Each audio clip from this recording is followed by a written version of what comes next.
So let's recap. First, we will recap the last lecture that we have discussed. In the last lecture, हम लोगों ने discuss किया था heat diffusion equation या फिर heat conduction equation in one dimensional, sorry in three dimensional flow. Okay, so what is our equation, what is our final equation? If you remember, अगर तुम्हें याद होगा तो जो फाइनल इक्वेशन हमारी आई थी वो क्या आई थी? वो हमारी आई थी del by, that is del by del x multiplied by k into del t by del x plus del by del y k into del t by del y plus del by del z k into del t by del z plus q dot is equal to rho cp del t by del t. So this was our final equation that we have discussed or we have derived in the last lecture. Okay, so and after that equation we have seen that there are cases, special cases, like if your material is isotropic, if we assume the material to be isotropic, तो अगर material को हम isotropic मानेंगे तो जो k की value वो constant हो जाएगी. ठीक है, in that case the k can be taken outside from this particular differentiation. ठीक है, and in that case if the k will be taken outside, अगर हम k को outside ले लेते हैं and let's divide by k in the both side, then the final equation that we are getting for the isotropic material, if it is isotropic, then k is constant. Okay, so if k is constant, then if we'll take this k out from these all and divide by k on both side, तो अगर हम लोग दोनों side k से divide कर देते तो जो हमारी इक्वेशन बनती है वो ये बचेगी, del square T by del X square plus del square T by del Y square plus del square T by del Z square plus q dot by k is equal to 1 upon alpha del T by del T, क्योंकि यहाँ divide करेंगे divided by के होगा, यहाँ पे divided by के होगा, तो इसकी वैल्यू क्या होती है 1 upon alpha, where alpha is known as the thermal diffusivity. This is known as thermal diffusivity. So this is the equation that we have in the last lecture we have discussed, and there are some cases like this is the equation for isotropic material. ये हमारा isotropic material के लिए था. अगर तुमसे कोई ये कहता है कि भाई ये स्टडी फ्लो है, ठीक है, तो स्टडी फ्लो के केस में क्या होगा कि temperature is will be independent of time, temperature will B only function of what, space. ठीक है, उस केस में टेम्परेचर खाली स्पेस का फंक्शन हो, तो उस केस में ये क्वांटिटी जीरो हो जाएगी. मतलब अगर तुमसे कोई ये कहता है कि it is a steady flow, if it is a steady flow, so if it is a case of steady flow, then this equation, in this equation the del t by del t becomes zero.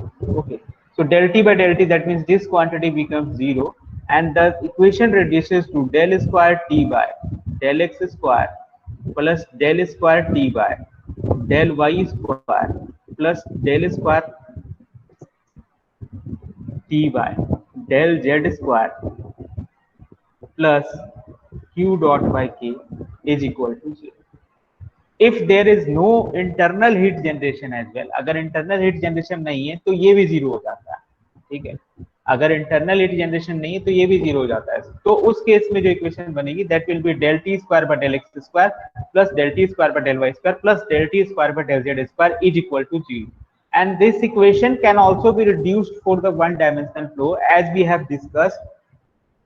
For the one dimension, these y quantity and z quantity, जो z वाला है और term और जो y वाले term है, ये दोनों हमारे जीरो हो जाएंगे. एंड अगर वन डायमेंशन की अगर हम बात करेंगे, for the one dimension heat conduction, it will become, this equation will become like this, del square T by del X square is equal to 0. This is one of the important equation, and later we will find out the temperature profile by using this equation. इस equation को use करके आगे हम temperature profile निकालेंगे. अभी तक हम लोग क्या कर रहे थे, अभी तक हम लोग जो हीट कंडक्शन है, अमाउंट ऑफ हीट कंडक्टेड, वो हम निकाल रहे थे। Now we can find out by using this equation, you can find out the temperature profile also, ठीक है। तो वो हम लोग आगे निकालेंगे, but this is the equation that you have to remember, this is the main equation that you have to remember, and you have to apply different types of condition according to the given problem, ठीक है। जो भी given problem होगी उसके according जो है ये apply करना है। So remember this equation, this is del by del x k into del T by del x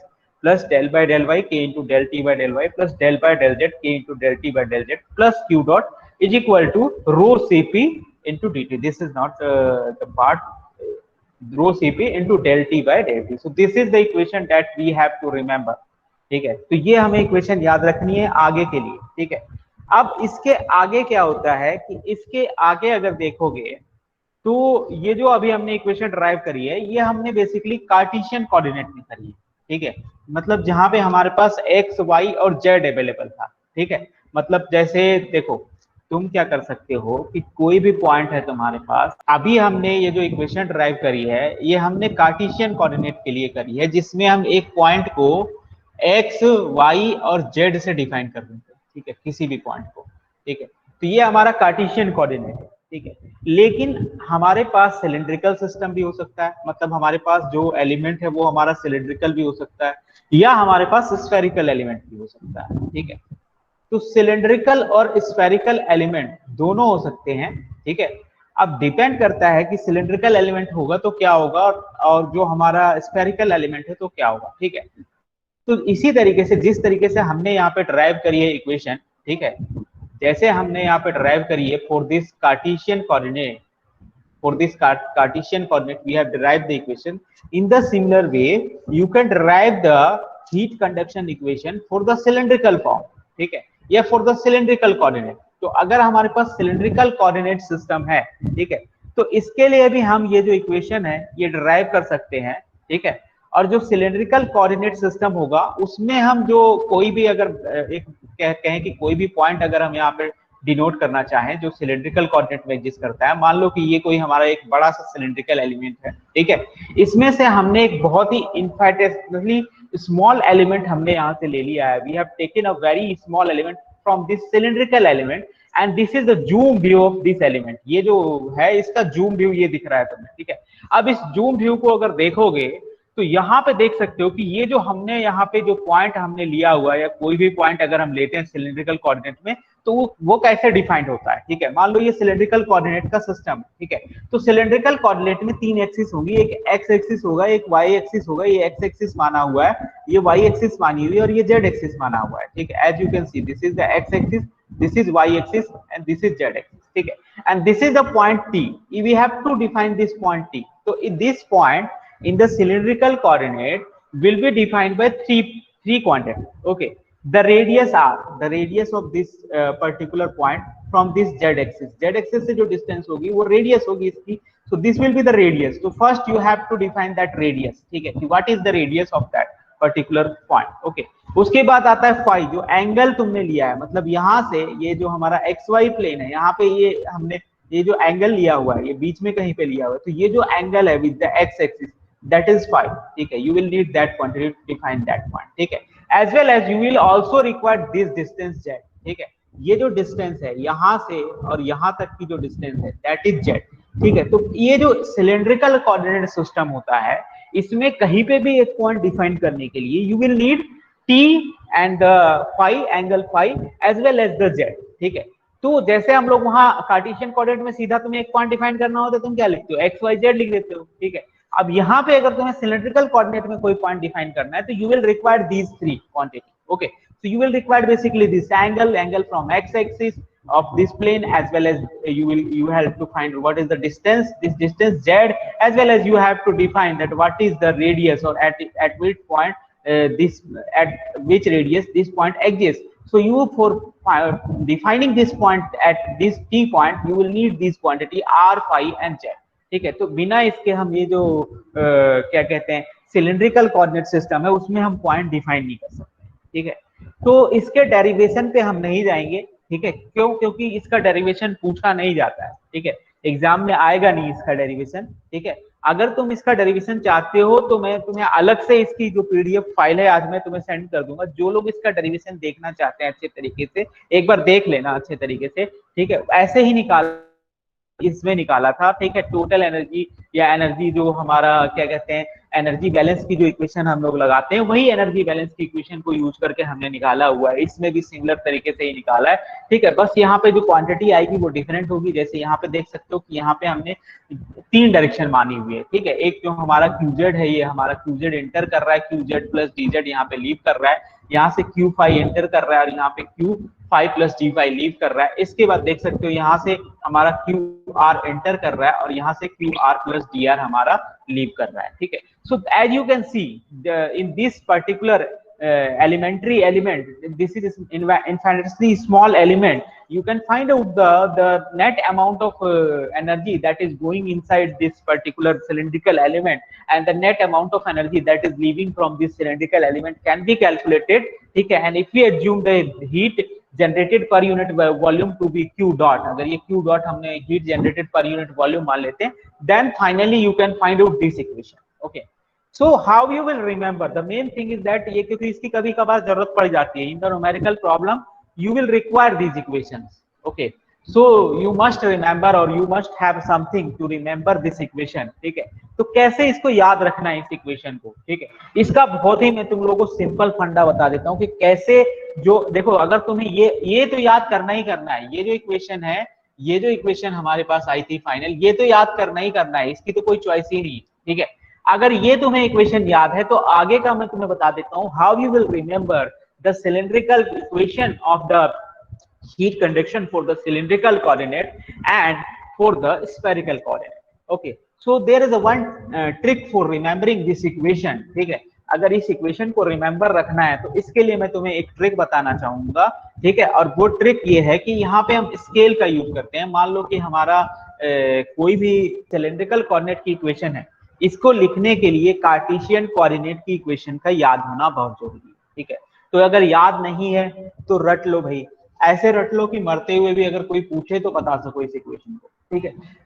that must be like del by del x k into del T by del x plus del by del y k into del T by del y plus del by del z k into del T by del z plus q dot rho cp del T by del t, ठीक है। एक बार ध्यान से देख लो इस equation को, ये equation तुम्हारे दिमाग में सेट हो जानी चाहिए, ठीक है। मतलब कोई भी कभी भी पूछता है कि भाई 3 डायमेंशनल हीट कंडक्शन की इक्वेशन क्या है या हीट डिफ्यूजन इक्वेशन क्या है, ठीक है, 3 डायमेंशन में कार्टेशियन कोऑर्डिनेट की, तो तुरंत ये आंसर आ जाना चाहिए, डेल बाय डेल एक्स शुरू हो जाना चाहिए, तुम del by del x into k del T by del x, ठीक है।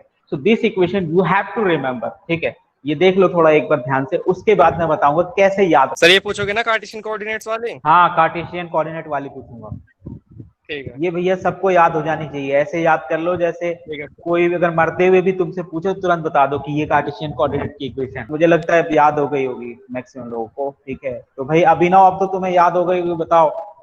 यस सर हो गई। बताओ sir del by del x k del T by del x plus del by del y bracket में k del T by del y plus del by del z bracket k del T by del z, okay, plus q is equals to rho cp del T by del T.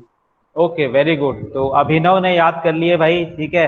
अभिषेक सैनी तुम्हें याद होगी बेटा। अजय तुम्हें याद हो गई है बेटा, बताओ अवेलेबल है? Yes sir. बताओ जरा।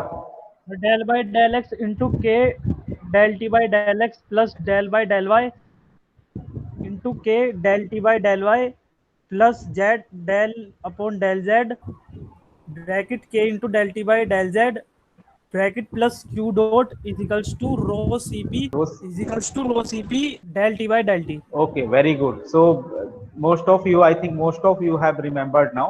Okay, so now come to the equation for the cylindrical coordinate. ठीक है, how you will remember it for cylindrical coordinate? Okay, so cylindrical coordinate का अगर डेरिवेशन तुम लोगों को करना है, ठीक है, तो मैं करवा भी सकता हूँ cylindrical coordinate का डेरिवेशन, ठीक है। अगर किसी को नहीं समझ में आता है तो थोड़ा सा टिपिकल तो है ही, देखो ऐसा तो है नहीं नॉर्मल जैसे ये किया था, इसमें भी थोड़ा सा तो है ही फंडा, जैसे उसमें भी थोड़ा सा तो फंडा है, ठीक है।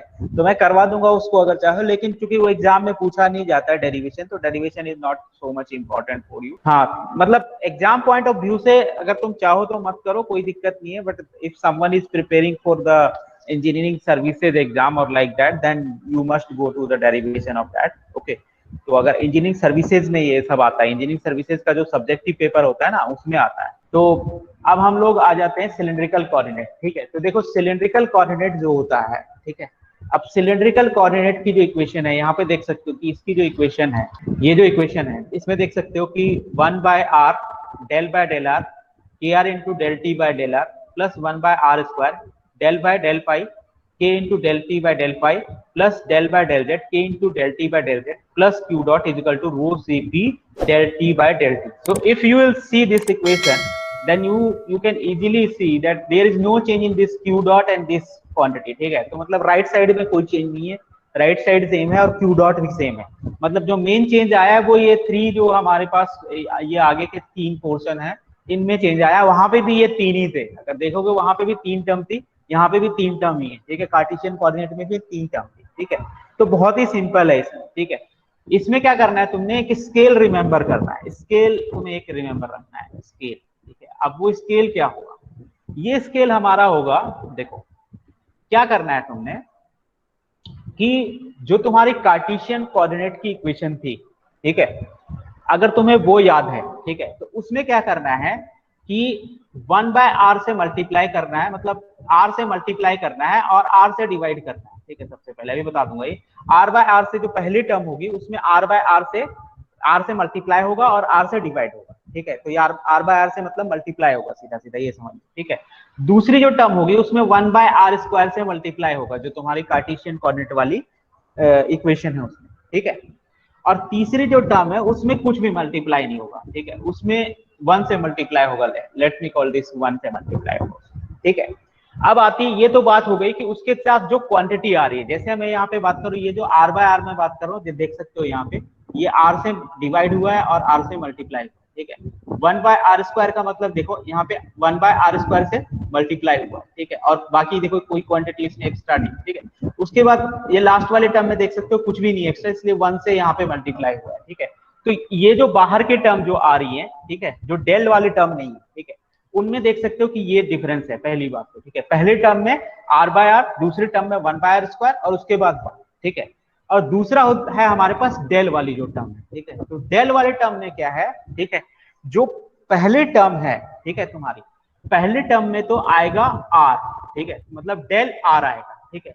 जो दूसरी टर्म है, ठीक है, दूसरे टर्म में आएगा फाई, मतलब डेल फाई आएगा, दूसरी टर्म में कुछ भी हो तो वो उसमें डेल फाई ही आएगा, ठीक है। उसके बाद जो तीसरी टर्म है, ठीक है, उसमें आएगा जेड, ठीक है, मतलब तीसरे टर्म में डेल बाय डेल जेड ही आएगा, डेल जेड ही आएगा, उसके अलावा कुछ नहीं आएगा, ठीक है। ऊपर डेल टी आएगा, उसके बाद नीचे हमारा डेल जेड आएगा, ठीक है।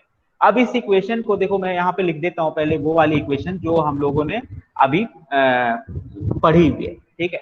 तो वो हमारी क्या इक्वेशन थी, डेल बाय डेल एक्स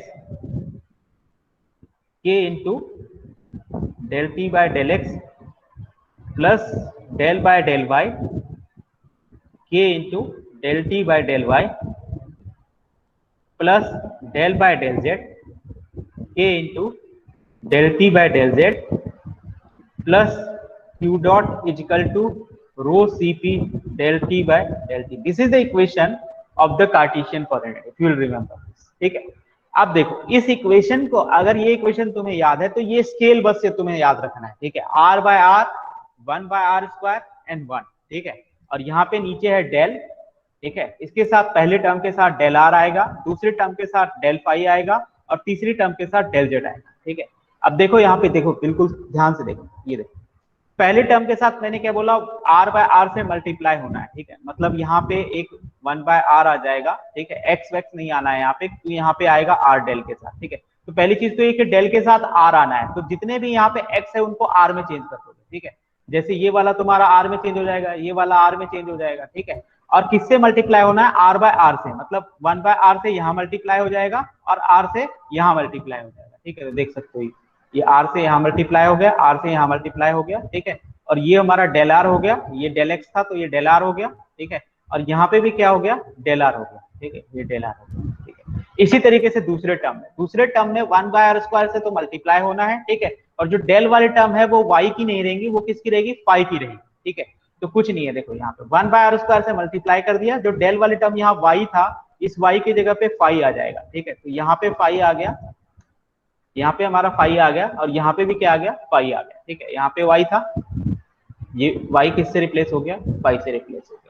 उसके बाद तीसरे टर्म में देखो 1 से मल्टीप्लाई होना है, मतलब इसमें कोई चेंज नहीं आना है, यहाँ पे कुछ मल्टीप्लिकेशन का चक्कर नहीं है।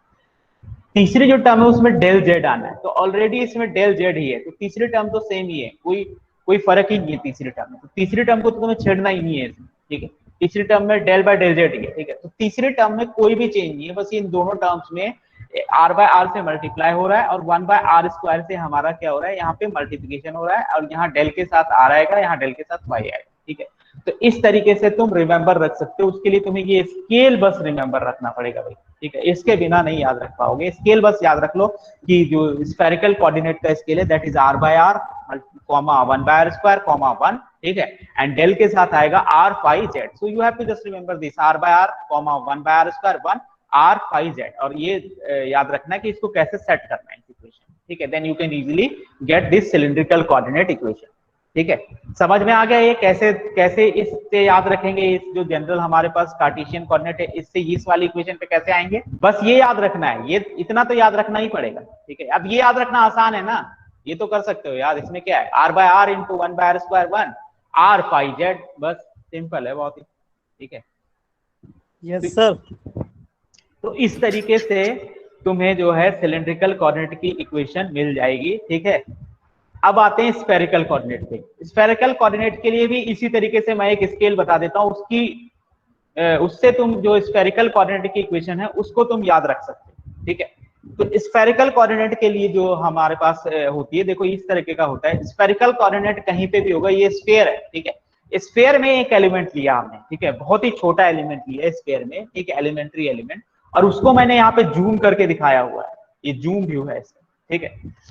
अब इस एलिमेंट को अगर ध्यान से देखोगे, ठीक है, तो यहाँ पे कोई भी अगर स्फेरिकल कोऑर्डिनेट होता है, ठीक है, तो स्फेरिकल कोऑर्डिनेट में किसी भी पॉइंट को दिखाने के लिए तुम्हें आर फाई और थीटा तीन चीज की जरूरत पड़ती है, ठीक है। तो आर क्या होता है, देखो अगर ये हमारा पॉइंट है यहाँ पे, ठीक है, तो तीन चीजों की जरूरत पड़ेगी। पहले ये एक्स एक्सिस से इसका एंगल कितना है, मतलब ये फाई, ठीक है। ये रेडियस कितना है, मतलब जिस पॉइंट पे तुमने लिया है ये यहाँ पे ओरिजिन से इस पॉइंट के जो रेडियस है वो कितनी है, ठीक है। तो ये पता चल जाएगा, ये आर हो जाएगा, क्योंकि ये क्या है, स्फेरिकल कोऑर्डिनेट है। तो स्फेरिकल कोऑर्डिनेट में भाई सेंटर से ही घूमेंगे ना आप, इस देखो स्फेयर तुम्हें बनाना है तो क्या करना पड़ेगा, इसी पॉइंट को इधर रोटेट कर लो, इधर रोटेट कर लो, इस पॉइंट को इधर रोटेट कर लो, इधर रोटेट कर लो, तो पूरा एक स्फेयर क्रिएट होगा। तो अगर स्फेयर क्रिएट करना है तो ये हमारा ये जो आर होगा ये यहाँ पे सेंटर से होगा। अगर पिछले वाली उसमें देखें सिलिंड्रिकल कोऑर्डिनेट में, तो ये आर यहाँ से था, ये आर कहाँ से था, ये इसकी जो सेंट्रल एक्सिस है इससे था, जो सिलेंडर की सेंट्रल एक्सिस है इससे था। लेकिन यहाँ पे हमारा आर कहाँ पे है, यहाँ पे आर इस ओरिजिन से है, 0 0 से, ठीक है। तो ये पॉइंट हमें डिफाइन करने के लिए, किसी भी सिलेंड्रिकल कोऑर्डिनेट में एक पॉइंट को डिफाइन करने के लिए you will require the three quantity, ठीक है, द फाई, ठीक है, the theta and r. Okay, so r, phi and theta, these three things will be required, and theta will be angle of this point from this z axis, ठीक है। So if you will define these points, then if you will define these quantity, then you can easily define a point in a spherical coordinate, ठीक है। Theta को यहाँ पे बोलते हैं zenith angle, कहीं कहीं पे लिखा तुम्हें मिल सकता है, ये थीटा को हम लोग बोलते हैं जेनिथ एंगल, यहाँ पे जेनिथ एंगल, ठीक है। और जो हमारा ये फाई होता है, फाई को हम लोग बोलते हैं एजमिथ एंगल,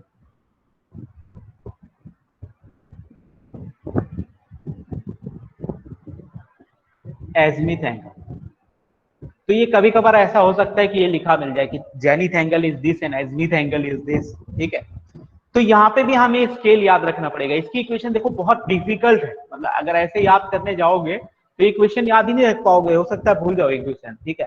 तो इसके लिए भी मैं एक स्केल बना देता हूं, जैसे अभी हमने पीछे एक स्केल बनाया था, ठीक है। तुम्हें बस वो वाली इक्वेशन याद रखनी है, कार्टेशियन कोऑर्डिनेट वाली, और इस स्केल को डाल के चेंज कर लेना है तुम्हें स्फेरिकल, ठीक है। तो स्केल जो है इसके लिए जो स्केल है, ठीक है, इसके लिए जो स्केल है, पहले मल्टीप्लाई किससे करेंगे हर टर्म में, पहले टर्म में किससे मल्टीप्लाई होगा, दूसरी टर्म में किससे मल्टीप्लाई होगा, तीसरी टर्म में किससे मल्टीप्लाई होगा। बाकी यहाँ पे भी क्यू और ये तो सेम ही है, इसमें कोई चेंज है नहीं, ठीक है। तो ये पहले टर्म में किससे मल्टीप्लाई होगा, इसमें पहले टर्म में मल्टीप्लाई होगा आर स्क्वायर से और डिवाइड होगा आर स्क्वायर से, ठीक है। देख सकते हो ये आर स्क्वायर से मल्टीप्लाई हुआ है, आर स्क्वायर से डिवाइड हुआ है, ठीक है। दूसरी टर्म, जो दूसरी टर्म है उसमें देख सकते हो जो मल्टीप्लाई होगा वो किससे होगा, 1 बाय, देख सकते हो यहाँ पे तो कोई चेंज है ही नहीं, यहाँ पे क्या आया extra, 1 by R square sine square theta, तो स्केल होगा इसका R square sine square theta. तीसरे टर्म को अगर ध्यान से देखोगे तो ये साइन थीटा, ऊपर साइन थीटा और नीचे क्या आ रहा है, आर स्क्वायर साइन थीटा, ठीक है। तो इसके लिए जो स्केल होगा, इसमें जो तीसरी टर्म होगी that will be sine theta divided by R square sine theta, okay. अब डेल के साथ क्या आएगा ये, ठीक है, इंपॉर्टेंट। तो डेल के साथ क्या आएगा, डेल के साथ वही आएगा भाई जैसे यहाँ पे लिखा हुआ है आर फाई थीटा, ठीक है। तो यही आएगा सीधा सीधा आर कॉमा फाई, एक पॉइंट को डिफाइन करने के लिए जिस चीज की जरूरत पड़ती है, ठीक है, बस। अब अगर ये स्केल तुम्हें याद है, आर फाई थीटा याद होना चाहिए कि किसी भी पॉइंट को डिफाइन करने के लिए स्फेरिकल कोऑर्डिनेट में we will require R, we will require phi, we will require theta, तीनों चीज का पता होना चाहिए। आर इज द रेडियस, ठीक है, and theta is the angle from Z axis, angle of that point from Z axis, phi is the angle of that point from X axis, ठीक है, ये X axis, this angle is phi. So you if you will remember this r by r square comma 1 by r square sin square theta comma sin theta upon r square sin theta, ठीक है, then you can easily put down these value in your Cartesian coordinate equation to get this equation। देख सकते हो यहाँ पे r आ गया, ठीक है, अब 1 by r square से मल्टीप्लाई किया और r square से डिवाइड किया, r square से मल्टीप्लाई किया, r square से डिवाइड किया, डेल के साथ r आ गया, डेल के साथ r आ गया, ठीक है। इसके बाद 1 बाय साइन स्क्वायर थीटा से मल्टीप्लाई किया, ये सॉरी ये हाँ 1 बाय साइन स्क्वायर थीटा से मल्टीप्लाई किया, ठीक है, और डेल के साथ क्या आ गया फाई, तो डेल के साथ फाई आ गया, यहाँ भी फाई आ गया, यहाँ भी फाई आ गया, ठीक है। तीसरी टर्म में क्या भाई, तीसरी टर्म में साइन थीटा से मल्टीप्लाई किया और आर स्क्वायर साइन थीटा से डिवाइड किया, ये साइन थीटा से यहाँ मल्टीप्लाई किया, आर स्क्वायर साइन थीटा से डिवाइड किया, डेल के साथ थीटा आएगा, डेल बाय डेल थीटा और del T by del theta, okay. इन दोनों चीजों में कोई भी चेंज नहीं। तो तीनों की जितनी भी स्फेरिकल कोऑर्डिनेट की हो, सिलेंड्रिकल कोऑर्डिनेट की हो, चाहे कोई भी इक्वेशन हो, ठीक है, ये क्वांटिटी हमेशा सेम रही है, इसमें कोई चेंज नहीं आया, ठीक है। बेसिकली जो चेंज आया है, ठीक है, वो हमारा जो सिलेंड्रिकल कोऑर्डिनेट है उसमें इन दोनों टर्म्स में चेंज आया, तीसरी टर्म उसमें भी सेम है, ठीक है, और जो स्फेरिकल कोऑर्डिनेट है इसमें पूरा चेंज है, ये जो पूरी की पूरी तीनों टर्म है वो पूरी चेंज, ठीक है। तो उसके लिए जो स्केल होगा, this will be the scale, you have to remember that scale so that you can convert your Cartesian coordinate equation into the spherical coordinate easily, okay, without remembering such type of equation, ठीक है। ये equation याद रखने की बजाय उसी में हम चेंज करके और सीधा सीधा जो है स्फेरिकल कोऑर्डिनेट पे पहुंच सकते हैं, ठीक है। क्लियर है ये चीज? सर यस सर, ठीक है। तो स्केल मुझे लगता है सबको पता चल गया होगा स्केल का क्या यहाँ पे रोल है, ठीक है। स्केल का बस रोल यही है कि याद रखने के लिए मैंने तुमसे बोला है, क्योंकि अभी आगे हम न्यूमेरिकल प्रॉब्लम सॉल्व करेंगे, उसमें हमसे पूछ देगा वो, कई बार हमें जरूरत पड़ जाएगी उसकी, ठीक है, ये स्फेरिकल कोऑर्डिनेट की या सिलिंड्रिकल कोऑर्डिनेट, ठीक है। तो ये चीजें तो हो गई हमारे पास, ये सारी इक्वेशन हमारे पास आ गई, ठीक है। और इसके बाद हम आ जाते हैं, there are some boundary condition that we need to apply, ठीक है, when we are going to solve the numerical problem, ठीक है। न्यूमेरिकल प्रॉब्लम में कई बार हमें अननोन फाइंड आउट करने के लिए या फिर कांस्टेंट फाइंड आउट करने के लिए we will need this boundary conditions, ठीक है। So now come to the boundary condition. Before going to the boundary condition, I have also written a general one-dimensional heat conduction equation, and this equation can be converted into the any compact form, ठीक है, किसी भी form में इसको convert कर सकते हो। ये एक जनरल इक्वेशन है, और यहाँ पे तुम्हारा अगर कार्टेशियन कोऑर्डिनेट है तो x की वैल्यू x रखनी है, n की वैल्यू हमारी 0 लेनी है, ठीक है। सिलेंड्रिकल कोऑर्डिनेट है तो x की वैल्यू तुम r अगर ले लोगे, x की वैल्यू अगर यहाँ x की जगह पे r पुट कर दोगे, और हम अगर यहाँ पे n की वैल्यू 1 ले लेंगे तो ये सिलेंड्रिकल में कन्वर्ट हो जाएगा। अगर x को r ले लेते हो और n की वैल्यू 2 ले लेते हो तो ये स्फेरिकल कोऑर्डिनेट में कन्वर्ट हो जाएगा, ठीक है। So this is the most compact form of the our heat conduction equation. Okay, so इसके बारे में अब ज्यादा डिस्कस नहीं करते क्योंकि ये तुम अपने आप समझ जाओगे, इसमें कोई भी वैल्यू डालोगे तो उसमें कन्वर्ट हो जाएगा जिस फॉर्म में तुम्हें चाहिए, कार्टेशियन में चाहिए, स्फेरिकल में चाहिए, जिसमें चाहिए आ जाएगा। ठीक है, अब आ जाते हैं बाउंड्री कंडीशन। तो देखो बाउंड्री कंडीशंस क्या है, the boundary conditions are some conditions that will be used to find out the some unknowns in our problem. Okay, so पहली चीज देखो, जो सबसे पहली कंडीशन है, सबसे पहली जो boundary condition, that is the constant surface temperature. So what is the constant surface temperature? Let me call this is a surface, and this is the direction x. Okay, तो यहाँ पे Ts, the surface temperature is Ts, और यहाँ पे temperature कुछ है x into T। ठीक है, ये स्टडी स्टेट नहीं है क्योंकि यहाँ पे देख सकते हो कि यहाँ पे जो टेम्परेचर है किसका फंक्शन है, x का भी है और टाइम का भी। So this is not a steady state. Okay, so अगर मैं यहाँ पे बाउंड्री कंडीशन की बात करूं तो बाउंड्री कंडीशन ये कहती है कि at x is equal to zero, अगर मैं ये बोलूं at x is equal to zero, ठीक है, कि at x is equal to zero temperature की वैल्यू क्या हो, ठीक है, टी एक्स टी की वैल्यू क्या हो, तो at x is equal to zero the T will be equal to what, T S. ठीक है, क्योंकि ये तो एक्स इजिकल टू जीरो पे क्या होगा, वो सरफेस पे होगा। ठीक है, तो सरफेस पे क्या है, सरफेस पे टेम्परेचर क्या है, टी एस है। So at x is equal to zero the temperature will be t s. Okay, ये अप्लाई करेंगे कई जगह पे। ठीक है, उसके बाद दूसरा जो है, दूसरा हमारा है constant heat flux rate. Okay, तो कांस्टेंट हीट फ्लक्स रेट क्या कहता है, जैसे हीट फ्लक्स को क्यू डबल डॉट, जहां पे भी देखोगे क्यू डबल डॉट, इसका मतलब समझ जाना कि ये हमारा हीट फ्लक्स बता रहा है। हीट फ्लक्स का मतलब Q बाय A, जो तुमने कैलकुलेट किया था Q डिवाइडेड बाय A, ये हमारा हीट फ्लक्स है। ठीक है, heat transfer per unit area, that is the heat flux. तो जो हीट फ्लक्स है वो हमारा कांस्टेंट होता है, it is the finite heat flux at x is equal to zero. अगर at x is equal to zero पे बात करें तो जो हीट फ्लक्स होगा वो हमारा क्या होगा, ये होगा। ठीक है, क्यू डबल एस। तो ये तो ऐसे भी लिख सकते हो क्योंकि तुम्हें पता है कि जो क्यू इजिकल टू होता है वो होता है minus K A D T by D x. ठीक है, अब मैं लिखना चाहूँ यहाँ पे क्यू बाय ए, तो क्यू बाय ए को क्या लिखूंगा, माइनस के D T by D x. ठीक है, अब अगर मैं बोलता हूं कि कांस्टेंट हीट फ्लक्स की हमें कंडीशन लगानी, तो at x is equal to zero the heat flux will be constant. तो एक्स इजिकल टू जीरो पे ये D T by D x की जो वैल्यू होगी उसके अकॉर्डिंग ये हमारा क्यू डबल एस हम निकाल सकते हैं। ठीक है, एक तो ये हो गई कंडीशन।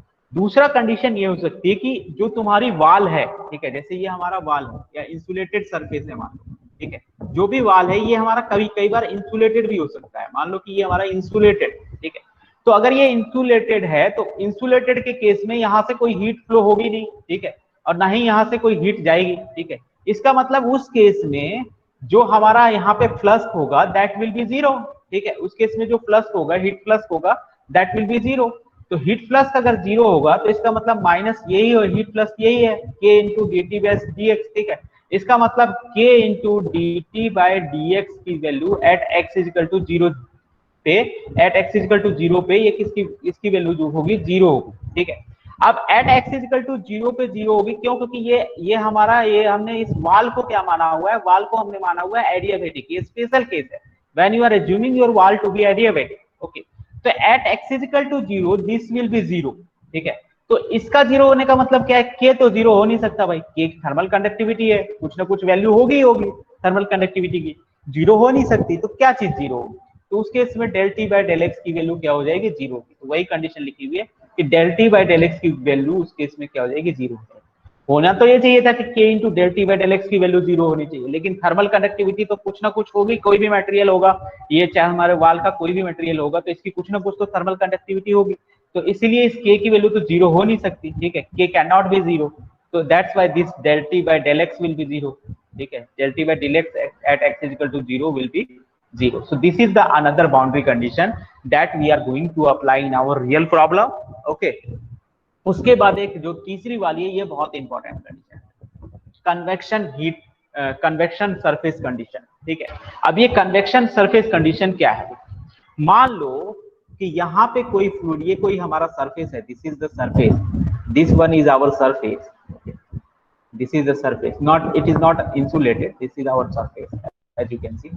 सो अगर ये सरफेस है और यहाँ पे टेम्परेचर टी एक्स टी है और यहाँ पे टेम्परेचर हम टी जीरो टी मान रहे हैं, ठीक है, तो यहाँ पे हम ये मान रहे हैं कि यहाँ पे अगर कोई भी फ्लूइड, किसी भी फ्लूइड का अगर मूवमेंट हो रहा है, ठीक है, तो यहाँ पे जो देखो जो यहाँ पे हीट ट्रांसफर होगी दो तरीके से होगी, एक तो कंडक्शन के थ्रू होगी और एक कन्वेक्शन के थ्रू, ठीक है।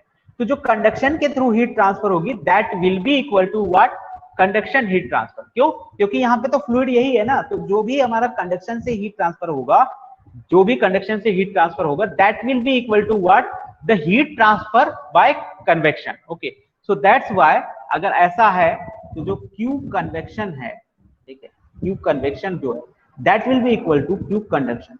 ओके, या Q conduction is equal to P convection, कुछ भी कर दो, ठीक है। तो मैं इसको थोड़ा ऐसे लिख देता हूँ, Q conduction is equal to Q convection, क्योंकि इसी फॉर्मेट में यहाँ लिखा है, तो मैं यहाँ लिख देता हूँ Q कंडक्शन जो होगा उस केस में that will be equal to Q convection. अब Q conduction is equal to Q convection का मतलब क्या समझे? Q कंडक्शन हमारा क्या होता है? Q कंडक्शन हमारा, हाँ सर एक बार वो बता दीजिए कौन से केस में इक्वल होंगे दोनों? ये वाला, यस सर, यस सर। ये तब इक्वल होगी जब, जैसे देखो ये कोई सरफेस है, ठीक है, ये कोई सरफेस है और यहाँ पे ये फ्लूइड है, ठीक है, इसका टेम्परेचर T इंफिनिटी, ठीक है।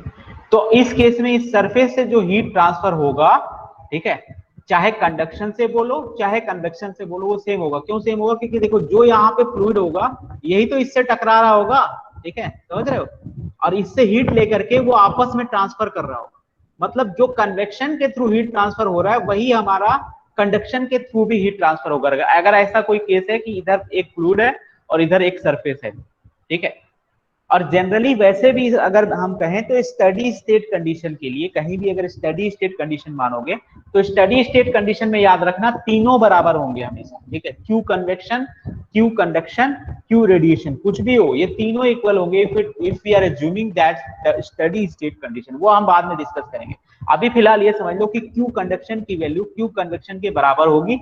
कहां पे हम बात कर रहे हैं? एट x इजिकल टू 0 पे हम यहाँ पे बात कर रहे हैं, एट x इजिकल टू 0 पे बात कर रहे हैं, ठीक है। हम इधर दूर की बात नहीं कर रहे हैं, हम यहाँ पे बात कर रहे हैं इस सरफेस पे, ठीक है, इस सरफेस पे बात कर रहे हैं। तो उस केस में Q कंडक्शन को तुम क्या लिखते हो जनरली? Q कंडक्शन को हम लोग क्या लिखते हैं? Q कंडक्शन को हम लोग लिखते हैं minus K A D T by D X, ये लिखते हैं भाई Q कंडक्शन को, ठीक है। Q कन्वेक्शन को क्या लिखते हैं? Q कन्वेक्शन लिखते हैं न्यूटन्स लॉ ऑफ कूलिंग से, ठीक है। इसको हम लोग क्या लिखते हैं? H a t surface minus t infinity या t infinity minus t surface, जो ज्यादा है उसके अकॉर्डिंग लिख देते हैं, ठीक है।